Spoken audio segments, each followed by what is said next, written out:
सबसे पहले तो मैं पिंडी स्टेडियम की नेचर के हवाले से आपसे पूछूंगा, because you have been witnessing lots of matches in Pindi cricket stadium. कैसा मैच होने जा रहा है और क्या बारिश बहुत ज्यादा मुतासिर करेगी जो लोग देखने जा रहे हैं उनके लिए? क्या इंफॉर्मेशन है आपके पास?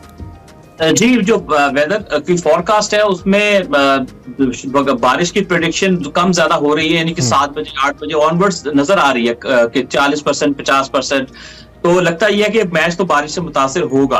अब रावलपिंडी का ये होता है कि अब मसला ये है कि अगर बारिश पहले हो तो फिर थोड़ा ड्राई होने का चांस होता है, लेकिन चूंकि उस वक्त प्रेडिक्शन फोरकास्ट है जिन 7 बजे जैसे आज मैच शुरू होना है, तो मुझे लगता ही है कि ये मैच को थ्रू आउट जो जारी है तो ये अच्छा खासा मुतासिर करेगी। और अगर ये 2-3 घंटे बारिश हो गई तो मुझे लगता है कि मैच मुकम्मल होगा। लेट्स सी, ये तो फोरकास्ट है। अच्छा, लेट्स सपोज अमर, अगर मैच 7 बजे शुरू होता है और 1 घंटे के बाद बारिश हो जाती है, अमूमी तौर पे 1 घंटे में तकरीबन 1 घंटे सवा घंटे में एक इनिंग्स मुकम्मल हो जाती है T20 की, तो फिर अगर बीच में 1.5-2 घंटे का गैप आए तो क्या कोई रूल मौजूद है कि मैच कब कैंसिल होता है? यहाँ पे 1.5-2 घंटे वेट करने के बाद भी डकवर्थ के तहत कुछ हो सकता है, या क्या फिर प्रोसीजर क्या होता है, इस पर रूल क्या होता है?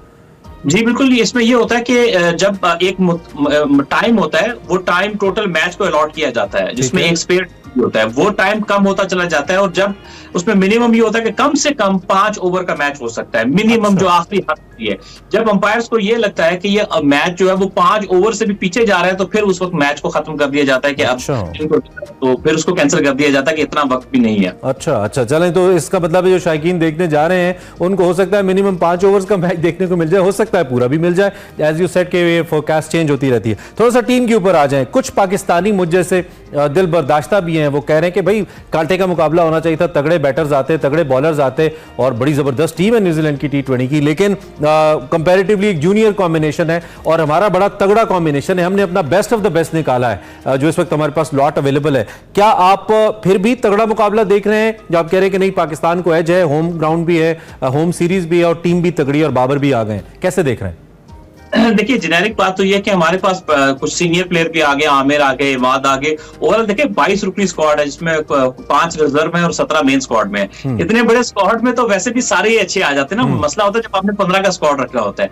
फिर दूसरी बात ये कि न्यूजीलैंड के 7 से 8 मेन प्लेयर जो है वो नहीं है, वो साथ वाली मुल्क में लीग हो रही है, वहां खेलने चले गए, तो फर्क तो होता है डेफिनेटली क्वालिटी का जब आपके सफे अव्वल के प्लेयर ना हो। लेकिन अब चूंकि ये न्यूजीलैंड के सेटअप से आए हुए प्लेयर है, उनकी काफी प्लेयर, उनकी जो डोमेस्टिक क्रिकेट है वो बड़ी प्रोफेशनल है, वहां से खेल के आ रहे हैं, तो आप अंडरमाइन नहीं कर सकते। आप याद रखिएगा कि 2 साल पहले जिनको आप बी या सी टीम कह रहे थे, वो आपको पिंडी में ही T20 सीरीज का आखिरी मैच आकर T20 सीरीज हरा गए थे। आप भारी जरूर है, लेकिन उनको हल्का लेंगे तो आपको वो सरप्राइज कर सकते हैं। अच्छा, ये जो पिछली मिसाल आपने दी है, ये कहीं ना कहीं बीइंग अ क्रिकेट व्यूअर एक सवाल ये भी उठाती है हमारे जहन में कि ये कहीं इंटेंशनल ना हो, जो न्यूजीलैंड क्रिकेट बोर्ड है वो खुद से ये ना कह रहा हो कि क्योंकि पहला हमारा एक जूनियर टीम के साथ अच्छा तजर्बा रहा, let's try it once more, junior team भेजते हैं, हो सकता है दोबारा से ये अच्छा कर लें और हमारे पास कुछ अच्छे प्लेयर्स ऊपर आ जाए इंटरनेशनल खेलने के लिए। क्या किसी स्ट्रैटेजी का हिस्सा भी लगता है आपको, या नहीं IPL ही रीजन है इसकी?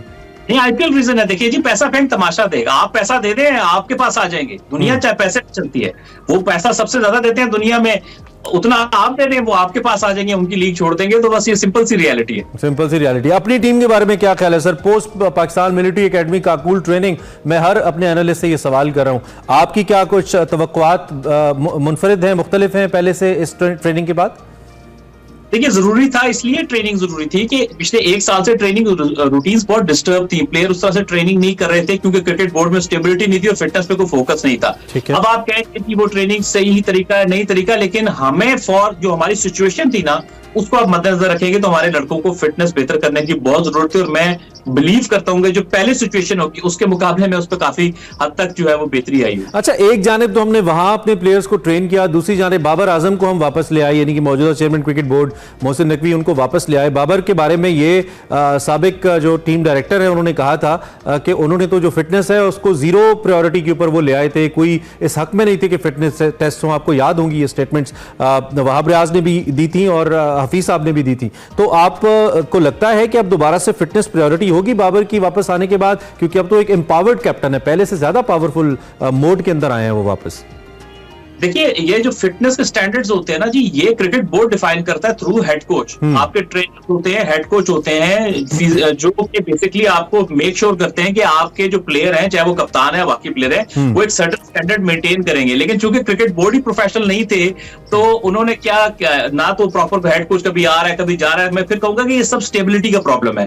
आना जाने में जो है वो इन चीजों पे फोकस हट जाता है, और वो हटा है, जिसकी वजह से जो आपके फिटनेस स्टैंडर्ड भी पीछे गए, और प्लेयर भी आपको पता है उनके ऊपर कोई देखने वाला ना हो तो वो भी उस पर कॉम्प्रोमाइज कर लेते हैं। अच्छा, मोहम्मद हफीज का एक बड़ा इंपॉर्टेंट इंटरव्यू आज छपा है हमारे अखबार के अंदर ही, रोजनामा एक्सप्रेस के अंदर, जिसमें उन्होंने कहा कि ये बाबर आजम को वापस लाना एक मकबूल फैसला हो सकता है, लेकिन इसका फायदा नहीं होगा। और साथ उन्होंने ये भी सवाल उठाया कि शाहीन ने ऐसा क्या कर दिया था कि 2 महीने में उसको वापस आपने हटा दिया। आप being an analyst and cricket viewer मुत्तफिक है इस बात से, वो ठीक बात कर रहे हैं या महज अटेंशन सीकिंग है इसके अंदर? देखिए, वो बिल्कुल दुरुस्त बात इन सेंस कर रहे हैं कि देखिए, शाहीन अफरीदी की अपॉइंटमेंट भी ठीक नहीं थी, क्योंकि उनको भी हपड़ दबड़ में लेकर आए थे। अब उनको अचानक से लेके आए और फिर अचानक से हटा दिया, उनको लाना भी गलत, उनको हटाना भी गलत। इसी तरह से बाबर आजम ना तो बहुत बड़े बैट्समैन सब इस बात पे मुत्तफिक है, कप्तानी में कभी भी उनकी इस तरह के जौहर नहीं रहे कि वो कहे कि शोएब अफाक कप्तान है तो उनको वापस लाना भी गलत। सो जिसका कप्तानी में इस वक्त राइट बनता था जी, is very shrewd and very cunning captain, बहुत इंटेलिजेंट, वो रिजवान थे। सो ये जो कप्तानी मेकिंग है वो बहुत ही प्रॉब्लमेटिक चल रही है पिछले 1-1.5 साल से। ठीक है Ahmed, thank you very much. आप हमारे साथ मौजूद थे, अपना तज्जिया हमारे सामने रख रहे थे। अब मैच कितना होता है, बारिश कितना मुतासिर करती है आज के मैच को, इस पर भी बात करेंगे। लेकिन पाकिस्तानी टीम के हवाले से जो भी किसी कलीदी ओहदे पे नहीं होता हमारा सीनियर प्लेयर, उस वक्त उसको बड़ा ही मजा आता है तनकीद करने पर भी, बयान दागने के ऊपर भी। But when they are in a position वो ऐसे फैसले नहीं करते जिससे टीम को बहुत ज्यादा फायदा हो। और दूसरा एलिमेंट ये भी कि इतना वक्त भी नहीं मिलता।